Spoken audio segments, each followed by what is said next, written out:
Hello and welcome everyone today to the Rural Placemaking Innovation Challenge, Rpic Fiscal Year 2022 presentation.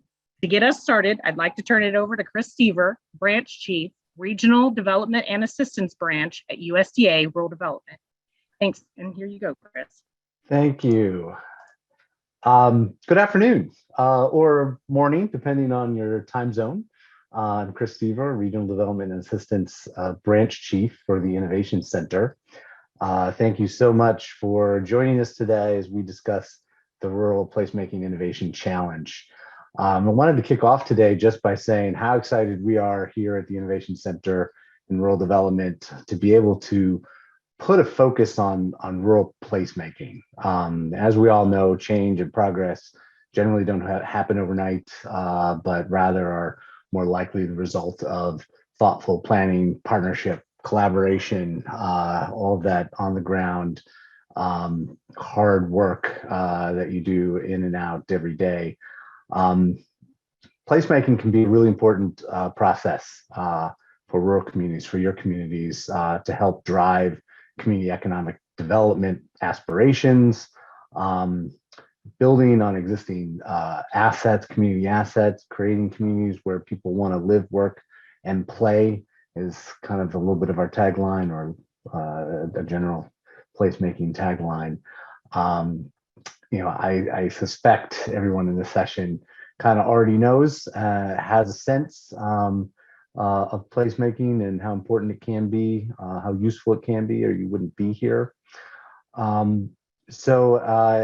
While the NOFA, the Notice of Funding Availability, has everything that you should need to be able to apply to this program, I think you're going to find the information today really helpful as you consider applying and work your way through the process for applying for these cooperative agreement funds. And I really want to also encourage folks to take full advantage of all the resources that we are providing. This training session, which we are recording, so it will be available to you as a reference resource. But the follow-on office hours, which we'll mention a little bit later, just generally the expertise of our staff to help guide you in this process. Take good care to put your applications together. Really pay close attention to what's in the NOFA, what we're providing you. Make sure you follow those instructions closely so nothing gets missed. I think you'll do just fine. But also, I think it goes without saying, please submit your application as early as you can. Don't wait till the last day, if at all possible, because you never know what obstacles you could face at the last minute, and we hate to see applications not get submitted because of something squirrely happening. And I don't think I'm exaggerating either to say that this is a fairly competitive program. The funds are quite limited. This year we have up to $4 million to make awards with, and it is highly likely that we're going to end up with any number of ideas, proposals that are worthy, that are really good, that we just won't be able to fund because the money will run out before we can make all the awards that we might like to. Last year we did 13 awards, and we will probably be able to do a few more this year because we have a little bit more money. But that's a relatively small number relative to the total number of applications we have got in the past that we're likely to get this year. That's really a testament to all of you and all the great work that you're doing, that there's so much interest and so many great projects. But I just mention it to because it's just kind of the reality of it. It's a small program right now, and we will fund as much as we can. On that note, or in tandem with that note, I do want to just mention, this is a little bit of an aside, that we have this Rpic program, but we are also developing other resources around placemaking. So while we can't fund every proposal that we want to fund, we're trying to find ways to support rural placemaking however we can. And recently we have developed in partnership with the University of Kentucky a rural placemaking toolkit. We will provide some links to that towards the end of the presentation. It's not the focus today, but I like to just put it out there to sort of give you the full scope of what we're trying to do with placemaking and how we're trying to support placemaking, and that you have multiple options to try and move your project forward. But before I cede the floor, I just want to take a moment to thank the Rpic team that's been putting this together, putting the whole program together. We've got Greg Dale, Sherri McCarter, Greg Batson, Marie Pittman, Michelle Wirt. They have been working exceedingly hard to get that NOFA together, out the door, out into your hands, to put these trainings together. And we'll soon be reading all of your proposals and making awards. So I just want to upfront thank them for all the hard work. They do a tremendous job. So now I will turn it over to Sherri McCarter, and she will go over the agenda for today. Take it away, Sherri. Thanks. Thank you, Chris. Hello, everybody. So glad you all joined us today. I'm Sherri McCarter with USDA Rural Development's Innovation Center. Today, my colleague Greg Dale and I will provide you some general information about Rpic and the elements under the NOFA. At the conclusion of the workshop, we, along with the other Rpic team members that Chris just mentioned, will be happy to answer any questions you may have. If we don't have an answer for your question during the Q&A, we will research and get back with you as soon as possible. And don't worry if we run out of time. We will add your unanswered questions to the FAQ page on the Rpic webpage, or we will just answer them directly. For the next 40 minutes or so, maybe to an hour, we will discuss the Rpic NOFA and its elements in more detail. Then we will use our remaining time to take your questions. We will begin by discussing placemaking and how it relates to Rpic. We will then cover some key dates and application requirements from the NOFA, as well as discuss rural development engagement and resources available to support Rpic. And then we will conclude with a question and answer session. As a bit of background, in fiscal year 2020, we were requested by a House committee to support placemaking approach that would maximize the effectiveness of investments in rural communities. We were asked to do this by issuing a request for proposals that would identify public-private partnerships or partnerships with expertise and experience working with rural communities in placemaking. The Innovation Center is pleased to serve as lead coordinator for this call to action, which became the Rural Placemaking Innovation Challenge, or as we call it, Rpic, because we're the federal government and we all operate with acronyms.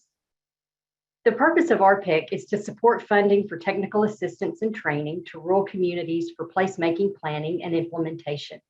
We do this by awarding cooperative agreements to qualified entities who then deliver this assistance to rural communities. Early on, we were asked to develop selection criteria for awards that consider geographic and ethnic diversity, as well as such factors as the revitalization and shaping of future town centers, and to include a community's well-being and economic vitality. We were also asked to ensure that there would be full community participation in creating growth strategies in the process of placemaking. Last year, as Chris mentioned just a few minutes ago, we were given an increase in funding from the first year, and that increase totaled $3 million. We received over 90 applications, of which 48 were deemed eligible for scoring, and we awarded 13 cooperative agreements. That just goes to show how competitive this process is. We believe because of the robust responses from stakeholders in the last couple of years, Congress has provided us this year with up to $4 million in available funding. So once again, here we are looking for qualified applicants who can provide planning support and technical assistance training to communities for fostering placemaking activities in rural areas.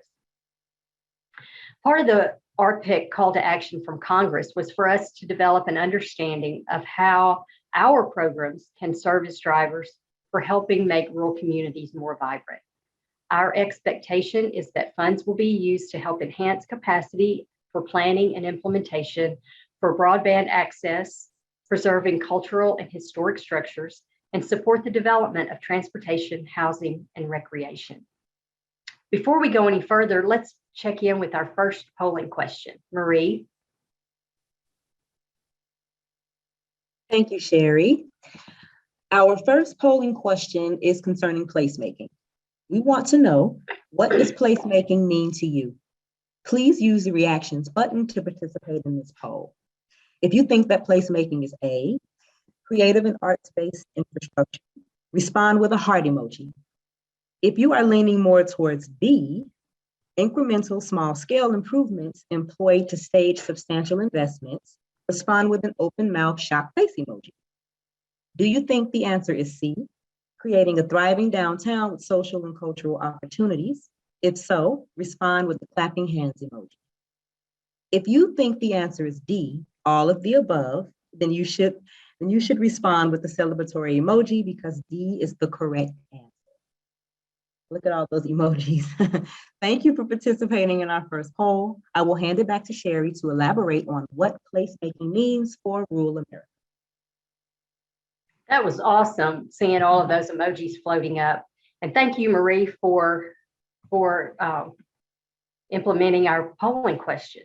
And you'll see from that question, it highlighted 3 areas that many practitioners use for placemaking. And we recognize that there are many definitions for placemaking. But today we want to focus on what we believe is placemaking for the purpose of the Rpic initiative. Under Rpic, we are using the generally accepted definition of placemaking, describing it as a collaborative engagement process that helps leaders from rural and tribal communities create quality places where people want to live, work, play, and learn. By bringing together partners from public, private, tribal, and philanthropic communities and technology sectors, placemaking is a wraparound approach to community and economic development that incorporates creativity, infrastructure initiatives, and vibrant public spaces. We understand that there are also some very focused and generalized concepts under placemaking, but ultimately the goal of Rpic is to create greater social and cultural vitality in rural communities aimed at improving social, physical, and economic well-being. So for us in the Innovation Center, we sometimes explain how we use placemaking approaches in rural development by using community and economic development strategies. We believe that economic development is the work under the live, work, play, and learn concept in placemaking. And then we see live, play, and learn components as community development. When delivering placemaking in communities, we are connecting all the dots between community economic development and funding and our funding programs. We understand that there are a lot of moving parts in placemaking, none of which happen in isolation. In the NOFA, placemaking is defined as a collaborative engagement process that helps leaders from rural communities create quality places where people want to live, work, play, and learn. By bringing together partners from public, private, tribal, philanthropic communities, and technology sectors, placemaking is a wraparound approach. Just like we mentioned above, that we accept that definition for Rpic. And you'll also see in the NOFA that a placemaking plan means a written document that describes the strategic plan for the community to implement the goals and objectives identified through the placemaking planning process.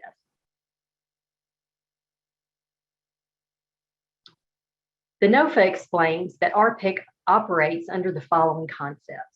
Creating livable communities is important for economic developers, community developers, and practitioners who implement these strategies in rural areas.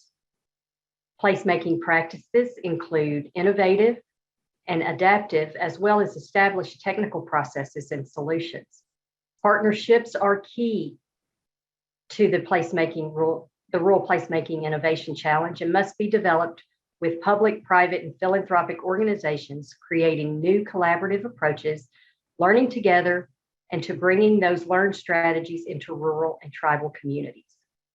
Placemaking contributes to a long-term investment and therefore supports a community's resiliency, social stability, and collective identity. And finally, that broadband is an essential component to supporting placemaking initiatives. We are often asked why we include broadband as an essential component to supporting placemaking, planning, and implementation. Oftentimes we give an example of how we see multi-jurisdictional or multi-sectoral plans and how in the communities, they will include an economic development project for which they are seeking funding. The project seems to be extremely viable if only funding were available. However, sometimes there's a big gap or one of those roadblocks as to why the project doesn't seem viable. Usually, the one major reason the project doesn't seem workable is because there isn't broadband access or that there's limited broadband access. So the project can't work, or it is not likely to work unless they find backup and figure out broadband access. So that's why we say broadband is essential to placemaking. Broadband is needed for living equitably in our homes, to build better businesses, and even for recreation and cultural activities in our communities. Broadband is one of the cornerstones to making a community a place where people want to live, work, play, and learn. It is needed for all of those elements.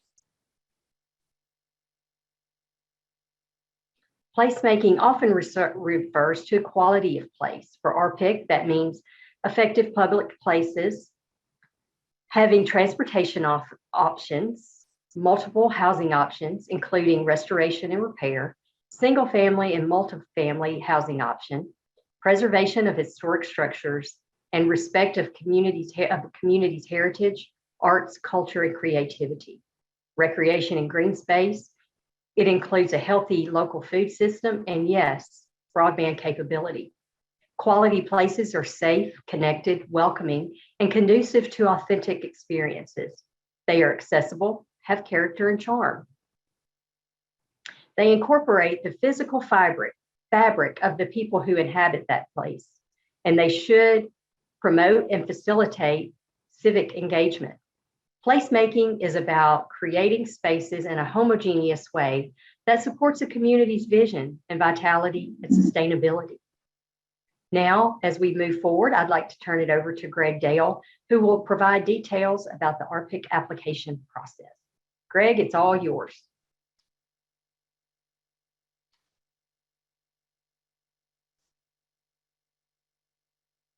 There we go. Thank you, Sherri. Appreciate that. Rpic was issued asking for a proposal for technical assistance providers to support planning and rural implementation assistance to communities that will foster placemaking. As you are aware, the Rpic NOFAs were issued on Thursday, June 30th. The notice will close on August 15th. All applications must be submitted by closing date and time to grants.gov. Applicants are expected to provide proposals that include cooperation through substantial involvement by both the awarded cooperator and USDA rural development staff. Cooperators are expected to work in rural communities using multi-sectorial or multi-jurisdictional areas. It is expected that the application narrative that describes the work will show how placemaking technical assistance will be provided to the community or communities that they have identified and how it will improve the quality of life and increase the rural economic growth of rural areas. We have up to $4 million available in cooperative agreement funding under this initiative. The maximum federal funding award to any one entity cannot exceed $250,000. We expect to award at least one cooperative agreement to an eligible entity located in each of the identified regions of the U.S. and its territories. That includes the Northeast, the South, the Midwest, and West.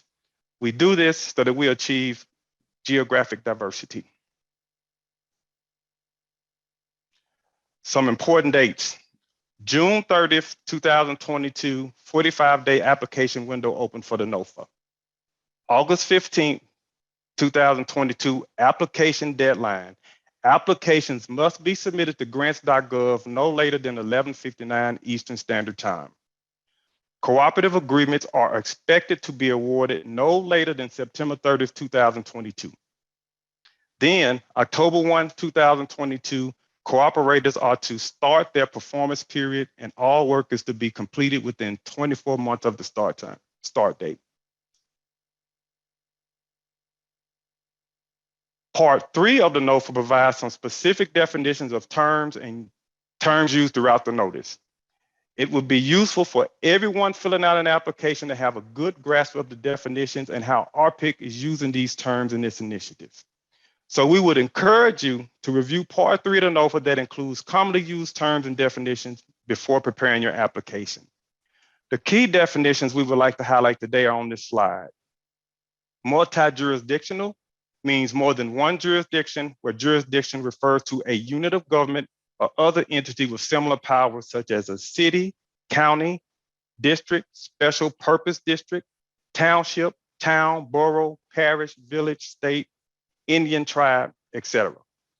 Multi-sectorial means intentional collaboration between two or more sectors, such as utility, health, housing, and community services that work together to accomplish goals and achieve outcomes in communities and regions. Substantial involvement is cooperation through substantial and measurable involvement by both the cooperator and USDA Rural Development staff.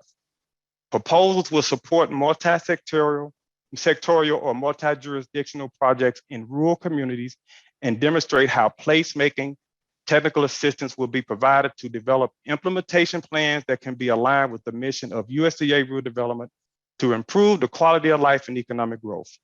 It is important to fully understand substantial involvement and what that means in preparing your proposal. We will discuss this concept in more detail during discussion of project eligibility.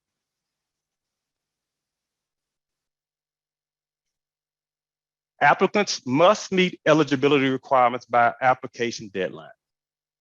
Applicants who do not meet the eligibility requirements by submission date cannot be evaluated for award. You are eligible to apply if your organization is a federal recognized tribe or tribal entity, institutions of higher education, including 1862 land grant, 1890 land grant, 1994 land grant, Hispanic serving institutions, and historically Black colleges and universities. Nonprofit organization with 501c3 IRS status, public bodies, or small private entities meeting the size standards established by the U.S. Small Business Administration.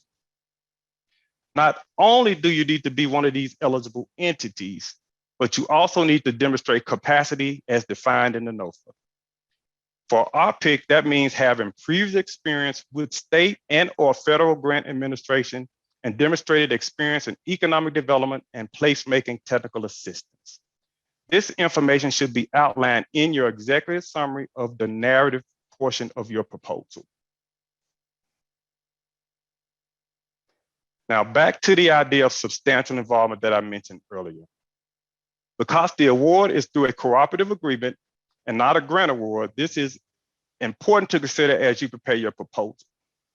Projects must include a component that allows for active participation by the cooperator and substantial involvement by rural development staff in the majority of specified tasks that are detailed in the proposal prepared by the applicant.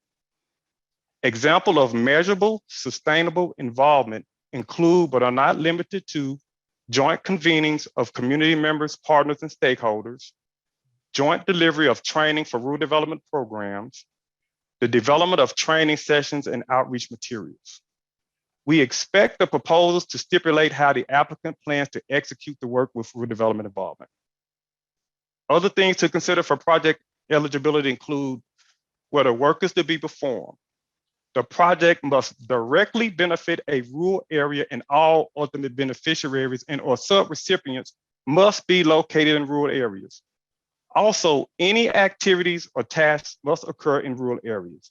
The NOFA has a very detailed definition of rural in Part 3 of the NOFA. I would also like to note that duplication of services is not allowed. Applicants must demonstrate that they are providing services either to new customers or new services to current customers.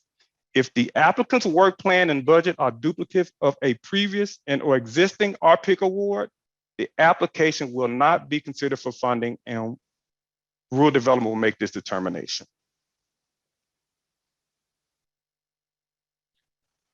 We want our rural development staff to work with the cooperator alongside with you in the community to build relationships and learn about the community. We want to be a network builder and connector to funding partners to communities to start to implement their placemaking plans. For example, we might connect the community or cooperator with data resources within rural development.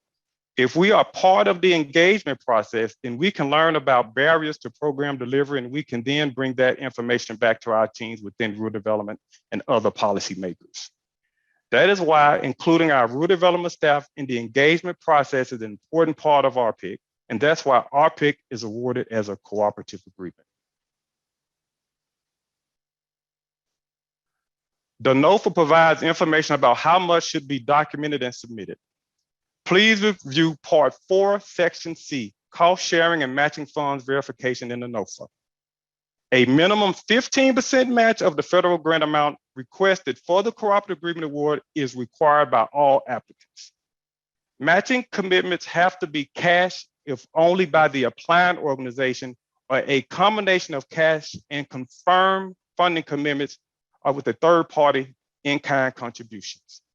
The minimum match of at least 15% of the federal amount requested must be committed for a period of not less than the cooperative agreement performance period. Cost sharing / matching must be committed at the time of application submission. Applicants may recruit one or more private, philanthropic, and or eligible public partner to provide matching 15% in cash and or in-kind contributions of the applicant's proposed federal funding request, or the applicant can provide the full match of their own cash contribution.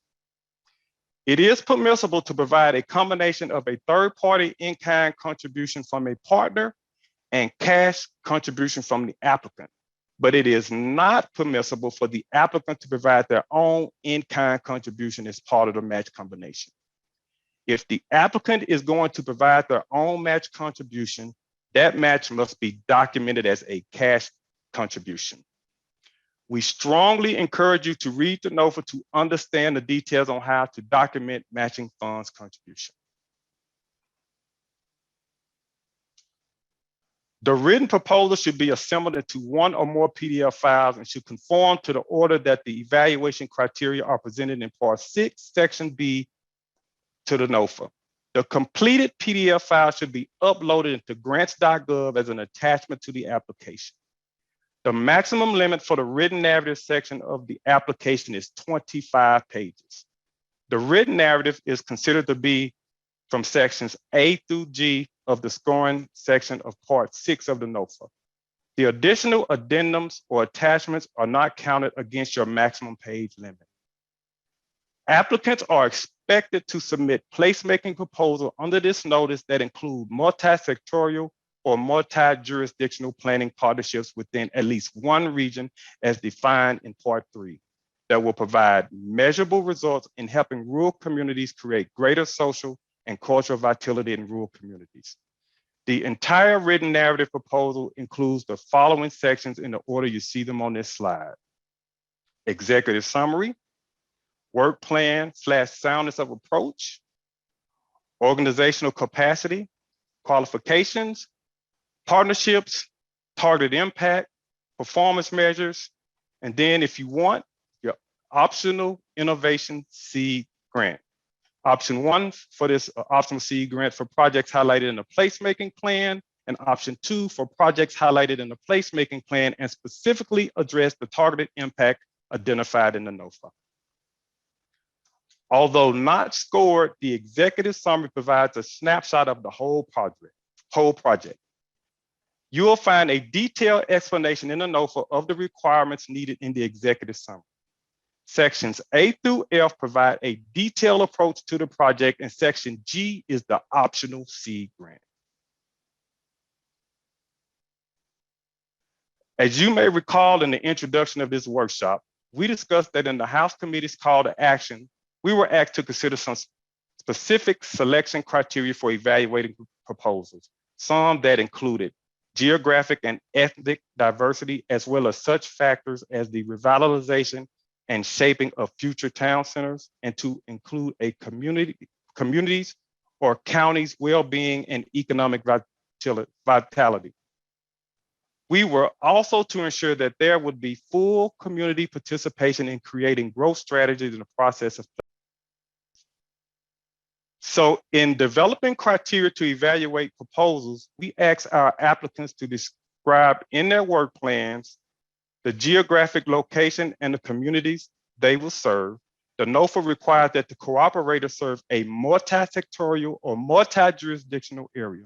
The proposal should describe the project area and how key personnel will serve those areas. To understand growth strategies and how the community will be served. The work plan should outline key tasks within timelines and timeframes, which should include the substantial involvement component for rural development staff. The implementation plan to show how growth strategies will be developed and how the cooperator would involve the community in the process. And most importantly, so that we can fully understand how the funds will be used, a full budget justification that aligns to the work plan and implementation process.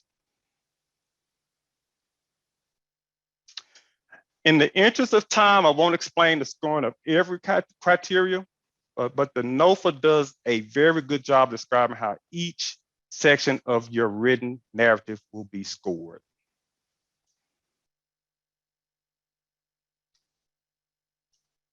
Now, a word about the optional seed grant.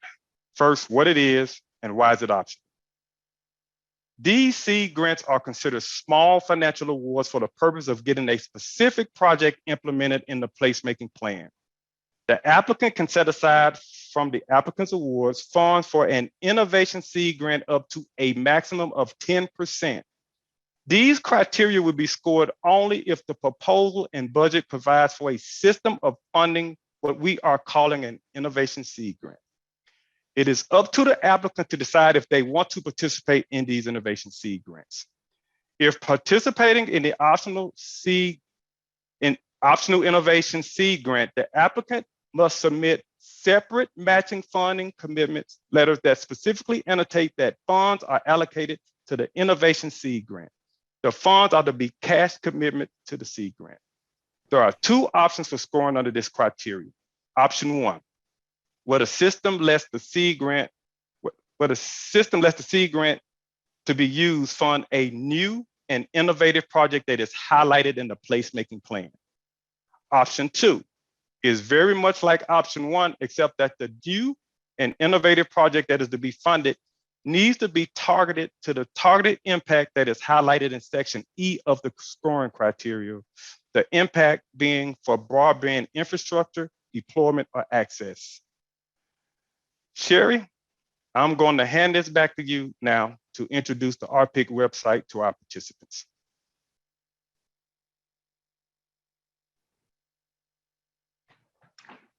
Thank you, Greg. That was a lot of information you shared with everybody. I'm sure we're going to have some great questions. If you'll see on the screen, there's a list there of some items that are on our website. But before we get into that very much detail, if you have a question and haven't entered it into the chat box yet, this would be a good time to do that. We are going to be getting to our Q&A next. And if you want to ask a question in person, be prepared to raise your hand when the moderator asks you to do so. The Rpic webpage there is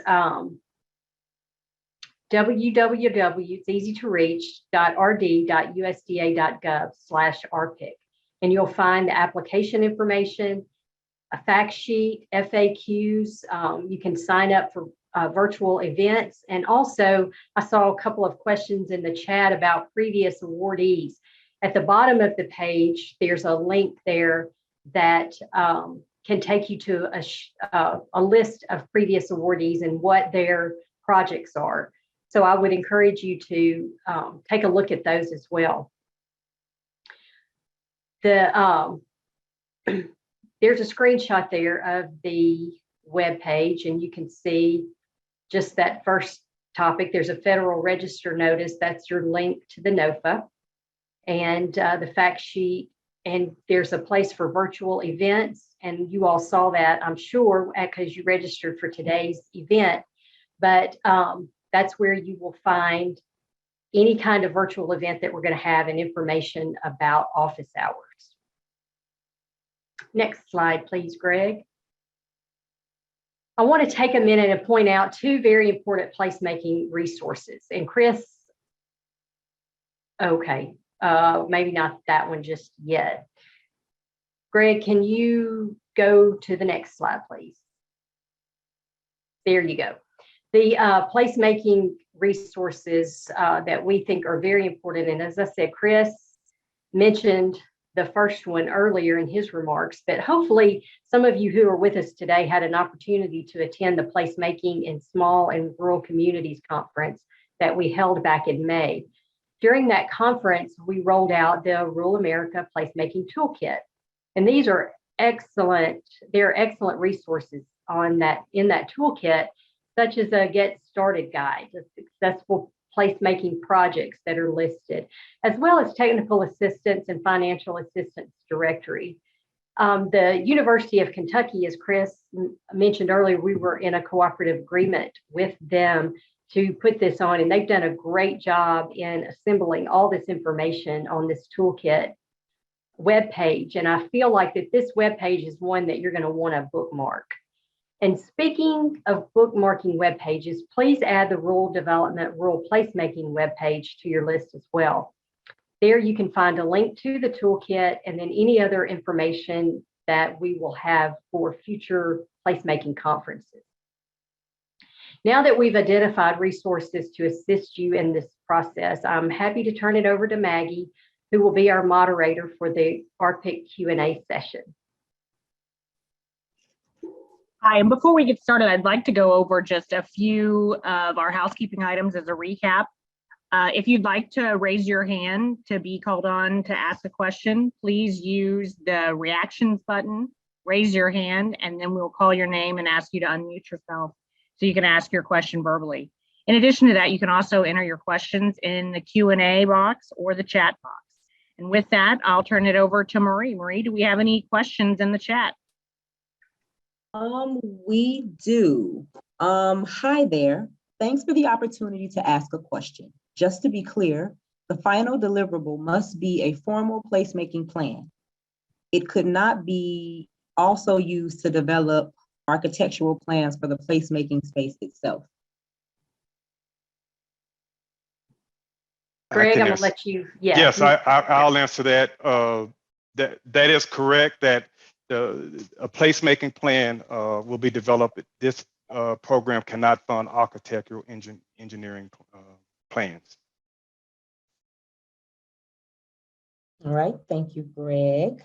I have another one from the chat or from the Q&A box.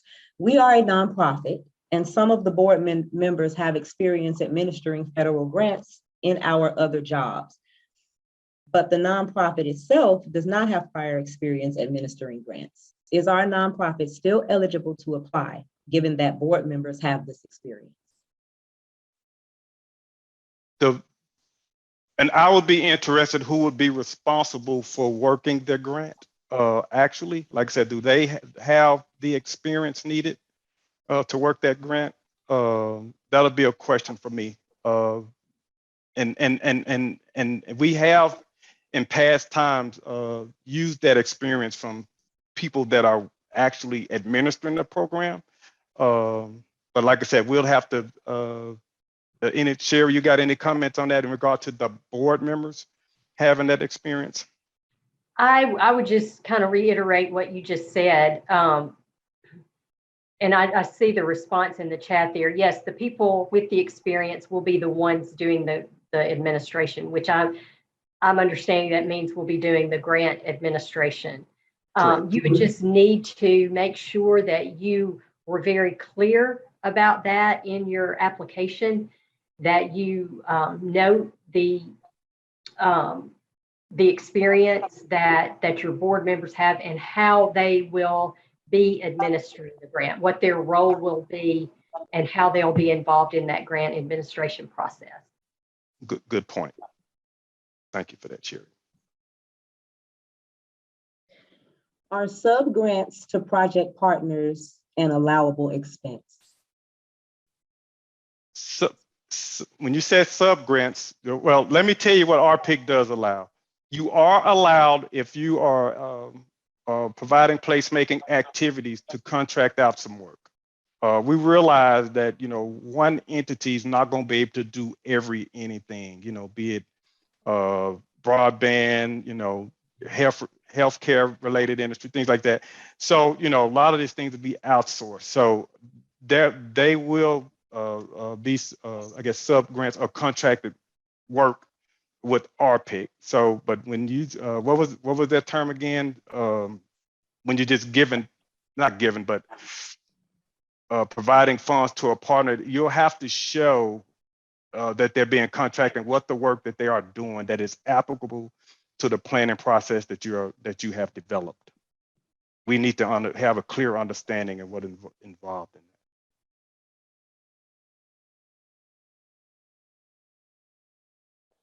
Thank you, Greg. I hope that answered your question, Erica. Must we already have an official placemaking plan completed? As an applicant, no. As a new applicant, you don't. You need to have experience in placemaking, obviously, but you don't have to, I guess, bring a placemaking plan that you have done previously as part of your application. Hopefully, I'm answering that question. But we definitely you need to document the experience that you have in this type of work.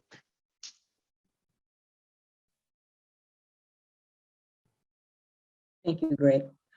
For previous Rpic awards, were there trends in how the match requirement was met? Did most applicants use private funds from philanthropic organizations? It was a mixed bag. Like I said, it was a mixed bag in regard to the 15% match. Some applicants used their cash contribution, which it has to be cash if it's the applicant. There were some that used funding partners to provide the match. And again, that could be in the form of cash and or in-kind services. On cash and in-kind services, it needs to be well documented, how, especially on the in-kind, how that is valued. So, you just can't say, hey, we're going to provide 10,000 of in-kind services and not show us the numbers. How was that number calculated? What's the, how many hours? What is the wage per hour that is used? We need to see those calculations. And the NOFA gives a good outline of how to develop that letter identifying the money that's going to be used as match for the Rpic program. Thank you, Greg. Our next question: is the previously administered state and or federal grant a qualification of the organization or the key personnel? But I would say both. Like I said, because there may be an instance where, going back kind of to that first question, where we were talking about the people that were going to be administering the grant. Like I say, if they're able to show that they have, this experience, have done the work, and again, we'd have to see that proof in that outline. It could be, like I said, it could be if it's the organization that has years and years of experience, and that's their focus. Like I said, so that'll work as well. So kind of to add to that, if the nonprofit or the organization itself has no experience in state and federal grants, but you have someone on your staff who was previously with another organization who had very much experience in doing that. They are now an employee of your particular organization. You can certainly use that as your experience in administering those grants, as long as we say you document it very clearly, Mm-hmm. how much experience and what they did and that sort of thing. And we realize that there are some instances where an organization has never had the opportunity to gain experience in federal and state grants. And so by having someone on staff that would help meet that requirement, having someone on staff that did have experience. Well said. Thank you, Greg and Sherri.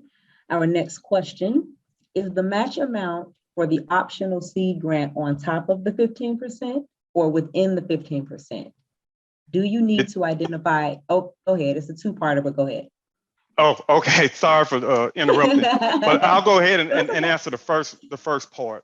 The 15% match is for the grant that's being requested. So if you are requesting $250,000 a max, the 15, you got to provide that 15% match, which is 37,500, I think.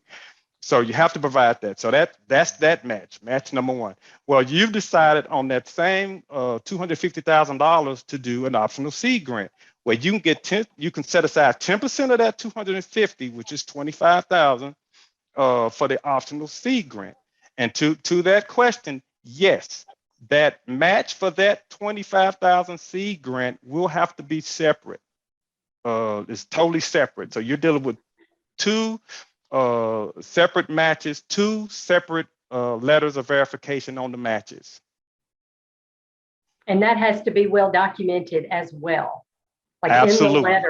in the letters, your Rpic match needs to stipulate this money is used for Rpic, and then the optional seed grant match has to be very clearly stated. This is for the optional seed grant. Yep. And that's a real important point, and hopefully it's understood on the match, because if you inadvertently think that get the matches mixed up or whatever, and you may not be eligible for the optional side of it. In worst case scenario, if you get the match mixed up, and you got letters for the optional seed grant thinking it covers the 15%, it does not, and you would not be eligible for the program. So hopefully it's clear on that. The match 15% is separate from the match that is required from partners for the optional seed grant. So definitely look into the NOFA. And to Sherri's point, the NOFA outlines the criteria on how to describe and what should be in those letters of verification on those matches. Great answer. And you guys pretty much answered the second half of that question. It was, do you need to identify a portion specifically for the seed grant? Yes, and it needs to be clear in the letter that this is for the seed grant, and following the NOFA, and the match needs to identify clearly. Our next question. It says 10% of optional innovation seed grant is 25,000 if the non-OPSG is 250,000 total. Yes. Yes. Yes, that is correct. And essentially, yeah, like 10% of, if you're applying for the maximum grant, and I'm assuming that's what they're saying. You're applying for the maximum grant, 10% of that is 250,000. Now, if you're applying for 200,000, 10% of that is 20,000. So just keep that in mind. 25,000 is the magic number if you're applying for the maximum grant. But if you're applying for 200,000, if you're applying for 100,000, it's 10% of that what's being requested. Thank you, Greg. And that's for the optional grant. Yeah. Perfect. Our next question. In the Federal Register document under ineligible application information, construction is listed as an expense that cannot be funded under this opportunity. Does this include restoring and or renovating abandoned buildings to be used by and for community and or neighborhood purposes? Sherri, you want to get that one? You want me to get it? Well, I mean, the construction of any kind is not eligible. And I would say that those renovations, new construction, anything like that would not be eligible. Greg, is that good? That is absolutely correct. And I would note that depending on the population of the communities you have in mind, if they're 20,000 or below, USDA Rural Development has a program called Community Facilities Program that may be of interest for that particular project. It just so happened that Rpic can't fund that. Again, that's the Community Facilities Program. You can find it on our website. Wonderful. Our next question, would we be able to apply for support to create a position that would research and develop a wider project around broadband as we look to try and improve the access to, reliability of, and speed of broadband? And I want to answer that this way. Rpic does allow for a payment of salaries in development of a plan. Now, with that said, we wouldn't fund a position that ties into the actual work of broadband. If I understand what's being asked here, you know, like I said, I may need to clarify, but we won't have, hey, you know, that's our broadband guy, he's gonna go out and do the work. We won't do that. But if you have a plan that incorporates broadband, you know, like I said, salary is an eligible expense on the development, facilitation of the process and development of the plan. Hopefully I addressed that. Well, and even if you have a staff person dedicated to that, it's still very important to involve the community to make sure you're involving the community in the development of that plan. Not absolutely, just not that's not the staff person's sole responsibility. Thank you for that clarification. Yes, like I said, definitely. And also we can't forget about our rural development participation, yes. development staff participation as well. Absolutely. Yes, we're very interested in that planning process. Thank you. Next question. Is there a sliding scale for evaluating the factors between having experience, administration, and placemaking? What is previous placemaking experience? What previous placemaking experience is required? Placemaking is a very broad term, you know, like I said, so it's really up to, you just need to tell us the experience that you have in this realm. Again, it's not a sliding scale. If you've been involved in the planning process for communities, you know, community outreach, helping communities facilitate ideas for their community, identifying those assets that those communities have but don't know they have, they just kind of took it for granted, and you were able to help them make a big impact on their community based off those assets, developing plans and processes and things like that. You can write that up and show us that you have that experience. So again, placemaking is a very broad term, but you know, I'm willing to bet, like I said, whoever asked that question probably has that experience and just need to write the narrative on it. But to that basic question, no, it's not a sliding scale per se. Placemaking activities is very broad, and yeah, it'll be hard to kind of put it in a box. And I'll go back to one of the slides earlier where we talked about connecting the dots, placemaking and connecting the dots between economic and community development, and how, you know, live, work, play and learn, or more community development practices, and the work, you know, creating jobs and that sort of thing is along the same lines as economic development. So to Greg's point, those are very broad terms, but you're looking at them holistically in a placemaking setting. So think, you know, if you think about that slide, and once they're posted, kind of go back to that slide, that will probably help you understand that you probably have participated in some type of placemaking work your organization has. Thank you. Next question. It sounds like the TA provider and/or cooperator should be the applicant.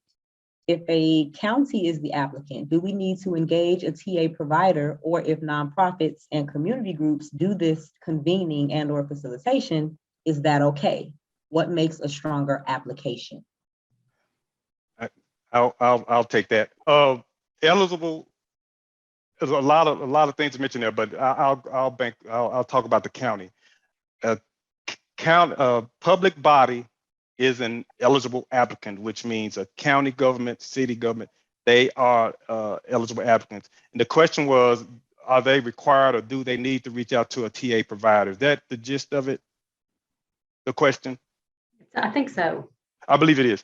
So it depends on the project. It depends on the need. Maybe the community, the county, the public body can provide, able to facilitate that process internally. There may be some areas that they need expertise in. You know, we don't want you to be facilitate some things that need has a heavy capacity component with it.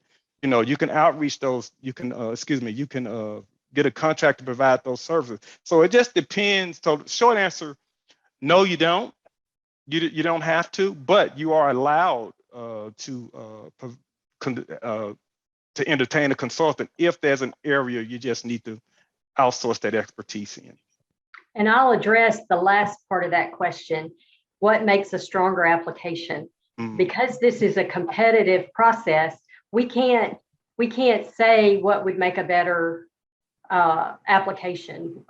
So I'm sorry about that, but as you heard previously, this is a very competitive process, and because we are some of the folks who will be scoring that's not something that we can address. Yep. Thank you, Sherri and Greg. Our next question is, some of the communities we envision helping have populations in the hundreds or less. Would our grants still be as competitive as those reaching larger population rural areas? I think this kind of goes back to what we just said. The population of the communities that you're wanting to work with, that does not make your application more competitive, less competitive than the other. What makes your application competitive is following that NOFA to the letter and developing an application that is clear, concise, where your budget lines up with your work plan, and it's very clear to the person who's scoring that application what you're wanting to do and how you plan to spend that money and how you plan to utilize your RD staff. And that's what makes a competitive application, is one that follows the NOFA to the letter. Absolutely. And, by definition, Rpic rule is defined as 50,000 population and below, but I don't want very low population communities to get discouraged by the application process. I grew up in a small town of 1,000 people. So, the need is great in those areas. So, like I said, I don't want that to be a discouragement, but yes, like I said, Rpic does define rule as 50,000 population and below. So, and to Sherri's point, that wouldn't necessarily impact your chances of getting funded or not. Great answer. Our next question is from Deb. Is it better to focus on one site in the county, or if we're exploring uses of older closed school buildings in 2 to 3 areas across the county, which makes a stronger application? You want to, Sherri, you kind of touched on that, but I'll touch on it. It really truly depends on the need. It doesn't, like I said, this is your project. It doesn't necessarily give leverage one way or the other. Just you need to address the need to be. I'm sorry. I thought I heard something. Anyway, the need to be addressed through the planning. If you want to do that, I guess that full scale project involving the multiples. And again, this is going to be a facilitated process. So once you have your meetings, it may be decided that you need to address all those issues or not, depending on whatever factors. But no, to the basic question, it doesn't matter. Again, it just depends upon the facilitation process and what the citizens of the rural area kind of decide on. And it also depends too, I just thought about this, the capacity of the applicant.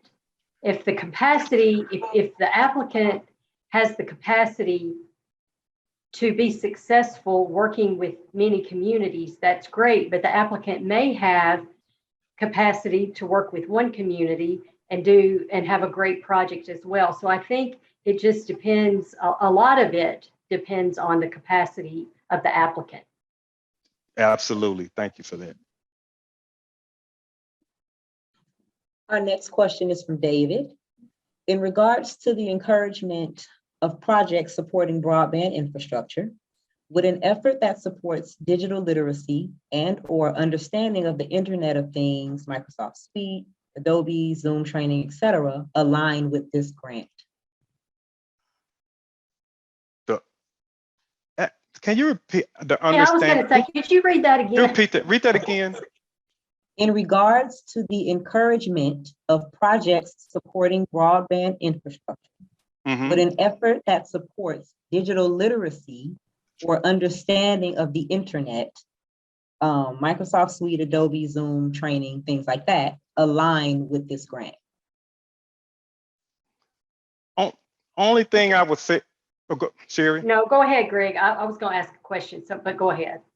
Okay, go ahead and ask your question if you don't mind. Well, I'm trying to envision what that looks like offer classes or what. I'm just trying to see what that would look like for a community to, I think all those things are important.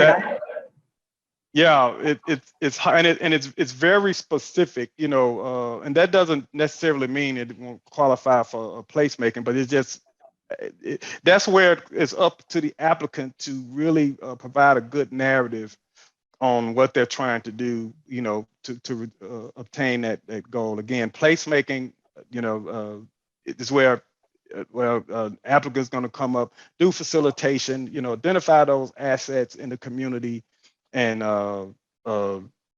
develop a plan behind it. Now, with that said, this is very specific, and I'm not saying it can't fit within placemaking, but I'll just need a better understanding. If it's to develop a class or in the existing community center in the community, it wouldn't be able to do that. But if it's more extensive, where you're trying to do an overall plan for that community to kind of influence or the school system to go into this technology, go into education of technology and things like that, kind of along those lines. Yes, but yeah, we'll need more information on specifically this and to really be able to address it. Thank you for answering that. Our next question is from Julia. Can the grant be used, and you may have already answered this, I'm not sure. Can the grant be used to pay a salary to create a new position for a placemaking director employed by the nonprofit applicant? Now that's a little different there, because this is what happens in that position. The director, yes, while they're doing the placemaking work, we can fund that while they're doing the placemaking work for Rpic, okay? But we can't fund a full-time position for that organization just to 40 hours. So, if let's say if that director is hired and they work 20 hours a week on these placemaking activities tied to this project, 20 hours a week, obviously Rpic can reimburse for those 20 hours a week. But when the contract is over in the 2-year period, it'll be up to that organization to fully fund that position. Hopefully that helps. Yep. Our next question is from Ethan. Can we apply to work and develop separate placemaking plans in multiple communities, or should we focus on just one community? I think that goes back to the question that was asked earlier that was similar to that. I think it's based on the capacity of the cooperator, of the applicant, with what their capacity is. Do you agree, Greg? Well, and yes, but I'm wondering was there a provision for an applicant to do one application? I can't remember, but yes, to your point, yes, you are correct. Okay. Well, maybe I didn't hear that right. Could you read No, that again? Yeah, read it. Yes. The question was, can we apply to work and develop separate placemaking plans in multiple communities? Or should we focus on just one community? You know what? Okay. To answer that question, I got some thoughts now. You can have a placemaking plan that targets multiple communities, but it's going to be one application that do that. I think what they're asking is, can they submit three, let's say 2 applications, 250 here, 250 there, for separate communities. I believe, and if anybody's keeping an eye on that NOFA, and just jump in and correct me. Does the NOFA say that it had just one application for this round, or no?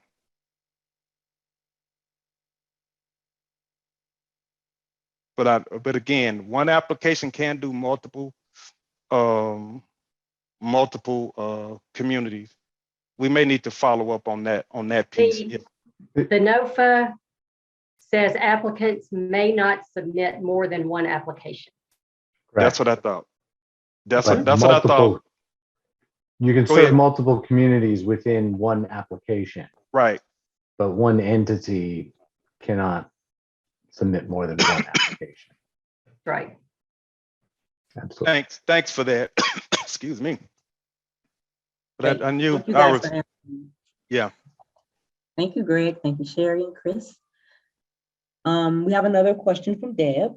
If funding is for developing a plan, can it also fund activities to bring people to the sites the community has identified they want to repurpose, i.e. residents will participate in what they want to see at the sites? Can funding be used to provide activities to bring residents to the sites?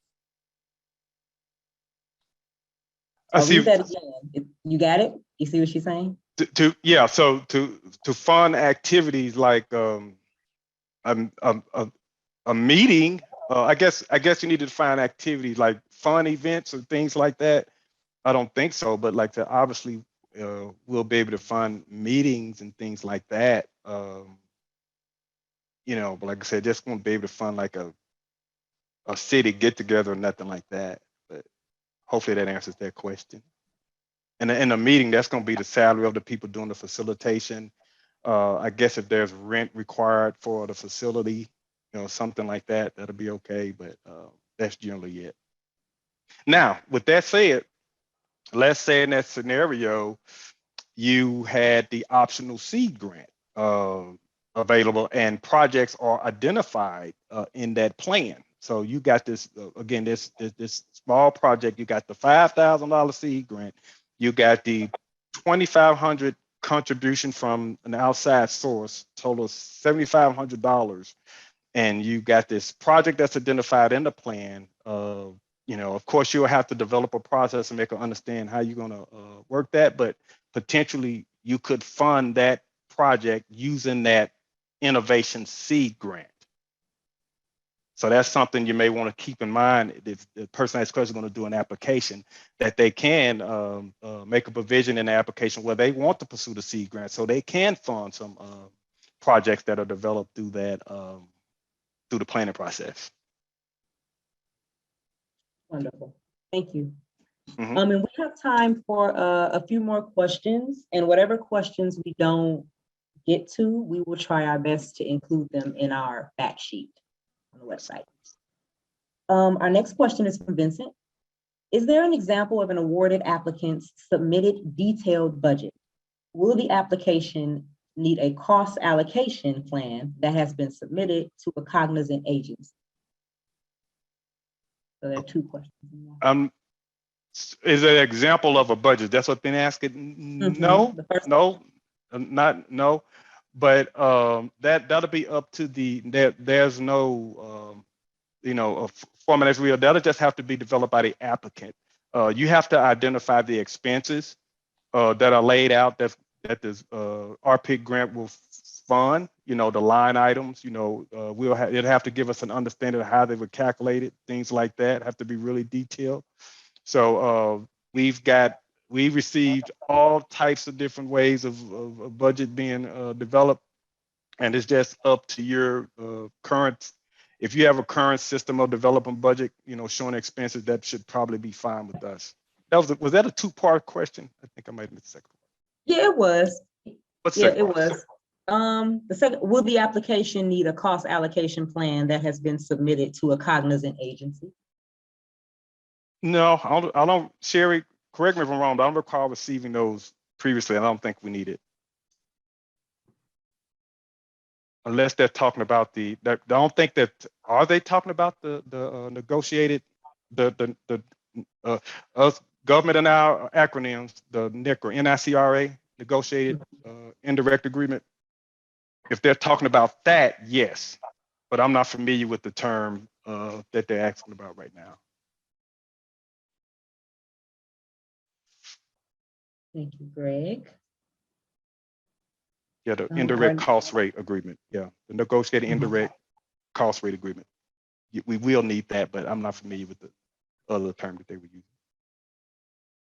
Okay. Our next question is from Peter. How do we connect with the USDA Rural Development staff in order to achieve substantial involvement? You want to take that one, Sherri? Yeah, thank you, Peter. That's a good question. And I know substantial involvement by RD staff is something that that we get a lot of questions about.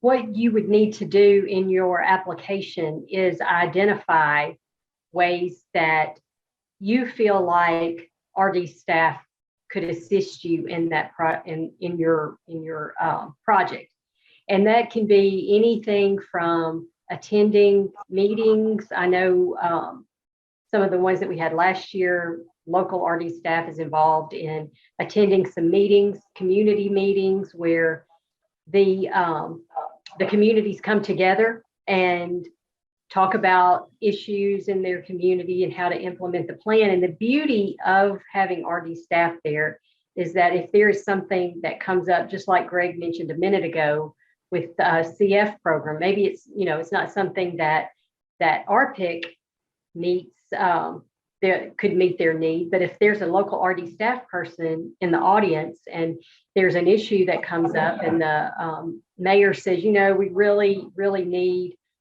a new police car in our community. The one we have is so old, and well, the RD staff person will clue into that. Oh, let's talk after this meeting, Mr. Mayor. Let's get together. And so when the applicant is putting their application together and their work plan and their narrative together, that's what the time that you would identify where you think RD staff could be involved in implementing that project. I hope that answered your question. Did I miss anything with that, Marie? No, you did not. Okay. No, you did not. Yep, like I said. Yeah, thank you, guys. Our next question is from Vincent, and I think we touched on this earlier. If needed, can we hire an employee to help with the creation of the plan? Yep, we did. And yes, you can hire an employee, but just you have to keep in mind that the hours that employee work toward this plan will be what can be reimbursed through this. So again, I just use a scenario. If it's a full-time employee and they're working 10 hours, 20 hours a week toward this Rpic plan. And when you make those reimbursements requests from us, you're going to have to show us that through a time card or something, the hours that they're spending on this work. You have to show that. So with that said, if they work 20 hours, we'll reimburse for that 20 hours. But, obviously, you'll have to fund that employee internally. Again, we'll reimburse, and just keep in mind, this is a reimbursement program where you will hire your employee, You will pay them like you pay your other employees, and then you will submit a reimbursement request to us, and we will reimburse for the hours worked. So, yeah. Great. Thank you guys for that answer. Mhm. Kara says, thank you for this learning opportunity. We are a nonprofit working with rural communities in Western Montana to support rural development with multiple partners at the local, state, and federal levels. We are looking at expanding our reach into new communities. In the grant application, do we have to have the new communities we may work with identified upfront, or can it be a general scope as we work through interest with new communities? Well, Sherri, what do you think about it? Well, I mean, it's ideal to have those identified in the beginning. That's the ideal scenario, if possible, to have those identified, because we'll need to make sure that they fit the criteria for rural, and that and to do that, we would really need to know up front what those communities are. Is an application considered ineligible if those are not identified? I can't say that it would be ineligible if those are not specifically identified, but it would be ideal if you knew that ahead of time. Very well put. You actually gave a better response than I will, but we both agree. Yes, it's but it's ideal if you have those communities identified. To Sherri's point, if we can see that, okay, they meet the definition of rural, like I said, and that'll be good as compared to you get funding, and move forward. Then you have to secure those communities, and they may or may not want to work with it. So it's just ideal to have those communities identified. So once you get funding, you're ready to go, and in theory work out better like that. And to Sherri's point, will it disqualify? I'll add to that something to remember. This is for 24 months. That's and right. For example, if you hit the ground running October 1st and you've not identified your communities, and you hit roadblocks left and right, that's just delaying, or it could delay your progress in your work plan. And so if those are identified ahead of time, I think it just benefits the applicant, so that when October rolls around and you're awarded the grant, you can start right then on implementing the plan and your work plan, and get that, start making progress right away. Mm-hmm. Right. Let's do, I think we can take one more question. This one is from Samantha. It says, how does the broadband focus tie into placemaking in an area where internet and phone connectivity are quite limited due to available vendors? We have at best one or two vendors that are generally reluctant to update any of their towers or other resources. Costs are for internet access is extraordinarily high and can be prohibitive in any new location in my community. Yep, and in rural communities, that is an issue, like I said, across the nation.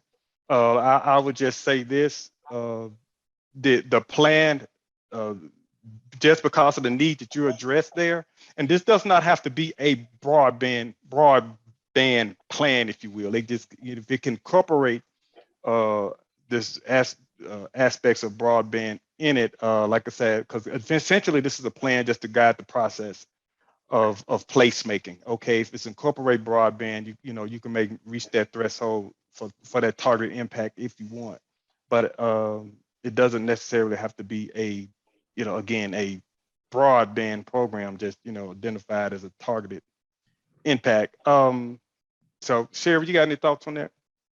I don't have anything to add. I think you answered it well. Thank you, Greg and Sherri. So that was the last question that we will answer during the workshop. But I would like to reiterate that whatever question we didn't get to, we will try our best to put it on the fact sheet that will be located on the Rpic website. Right now, we'd like to end today's workshop with a final polling question. Results of this poll will not be shared. And if you can launch that for me, Maggie,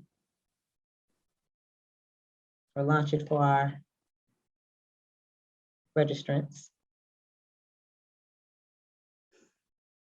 Give them a Watching it. Okay, let me try and launch it for you guys. Here we go.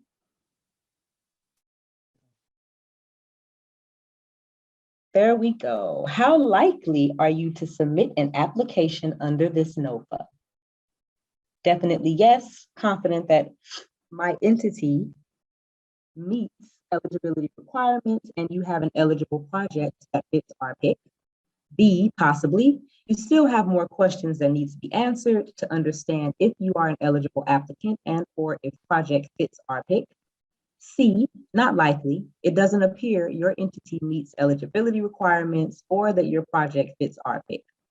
D, definitely no, this NOFA does not meet your entity's expectations of the work you're doing.